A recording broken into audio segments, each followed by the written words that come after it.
warahmatullahi wabarakatuh. Perkenalkan, nama saya Wahyu Eka Febrianti, NIM 092, kelas 2D, Pendidikan Guru Sekolah Dasar Universitas Muhammadiyah Purworejo.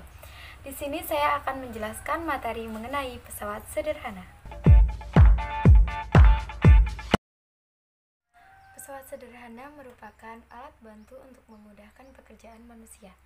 Pesawat sederhana dibedakan menjadi 4 macam. Yang pertama pengukit, yang kedua katrol, yang ketiga roda berporos, dan yang keempat bidang miring. Keuntungan menggunakan pesawat sederhana adalah keuntungan mekanis, perbandingan antara gaya beban dengan gaya kuasa untuk memudahkan pekerjaan manusia. Pesawat sederhana yang akan kita bahas pertama yaitu pengukit. Pengukit merupakan jenis pesawat sederhana yang paling sederhana. Pengukit memiliki fungsi mengukit, mencabut, mengangkat beban yang berat. Pengukit dibedakan menjadi 3 macam: pengukit jenis pertama, pengukit jenis kedua, dan pengukit jenis ketiga. Pengukit jenis pertama memiliki titik tumpu di antara titik kuasa dan titik beban. Contohnya adalah gunting. Gunting memiliki titik tumpu di sini, di tengah, dan ini titik beban, ini titik kuasanya. Contoh yang lain yaitu ada tang, memiliki titik tumpu, titik kuasa, dan titik beban. Contoh yang lain lagi seperti alat pemotong kuku, linggis, palu, dan lain sebagainya. Keuntungan pengukit jenis pertama: panjang lengan beban dan panjang lengan kuasanya bergantung pada letak titik tumpunya. Keuntungan mekanis yang dihasilkan bisa lebih besar dari 1 ataupun kurang dari 1. Pengukit jenis kedua. Pengukit jenis kedua memiliki letak titik beban di antara titik tumpu dan titik kuasa. Contohnya gerobak dorong, alat pemecah kemiri, dan alat pembuka tutup botol. Keuntungan mekanis yang dihasilkan dari pengukit jenis kedua yaitu panjang lengan kuasanya selalu lebih panjang daripada panjang lengan beban, sehingga dihasilkan keuntungan mekanis selalu lebih besar dari 1. Pengukit jenis ketiga. Pengukit jenis ketiga memiliki titik kuasa di antara titik beban dan titik tumpu. Contohnya seperti sendok, garpu, orang yang sedang mengangkat barbel, orang yang sedang menyapu, dan sekop. Nah, ini adalah sendok. Sendok memiliki titik beban, titik kuasa, dan titik tumpu.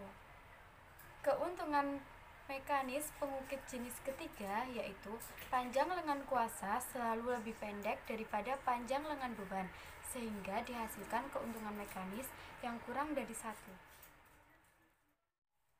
Katrol merupakan roda beralur dengan sebuah tali atau rantai yang lewat jalur tersebut. Katrol berfungsi memudahkan kita dalam pekerjaan.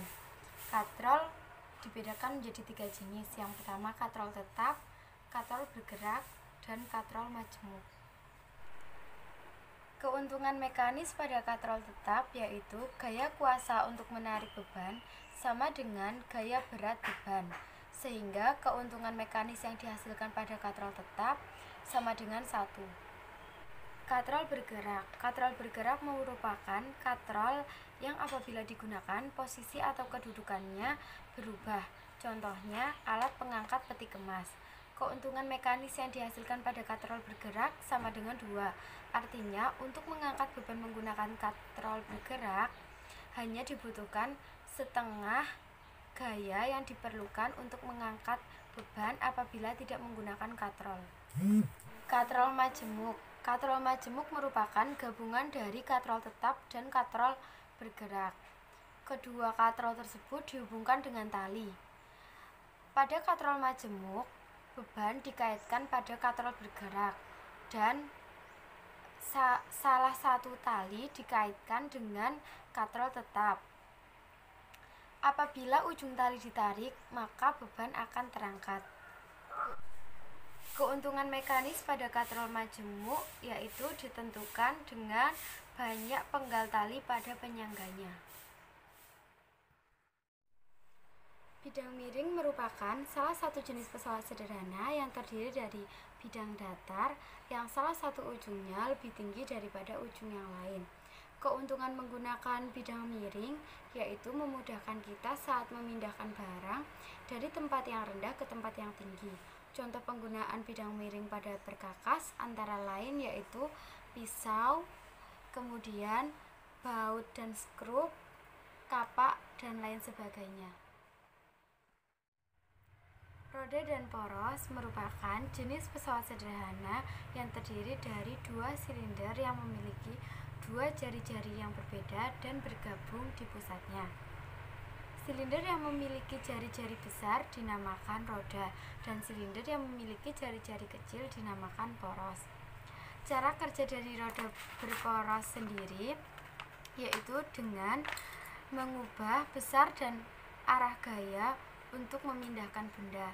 Contoh pemanfaatan pada roda berporos itu sendiri yaitu pada roda kendaraan, setir kendaraan, obeng, rautan pensil, alat pemutar keran, dan lain sebagainya.